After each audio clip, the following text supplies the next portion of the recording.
Ako pong pasalamatan, akong hatag kining mao po pasalamat, pagpaibaw pagpadayag kaninyo, nako kami po pasalamat sa Dios sa iyang yatag mga kayuhan sa among pamilya.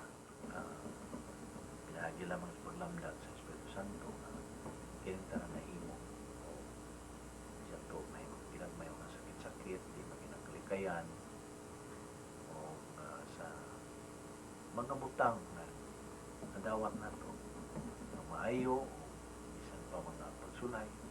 Salamat kita sa Ginoo ni tanan kay siya man ang nagbuot niini. So ninyong tanan nga nagpaminaw niini, I hope you won't forget to be thankful to the Lord, who is the source of everything. Without Him, wagi ka mahimo, wagi tayo mahimo without Him. Nothing is impossible with God. So to all of you, Happy New Year, a blessed New Year.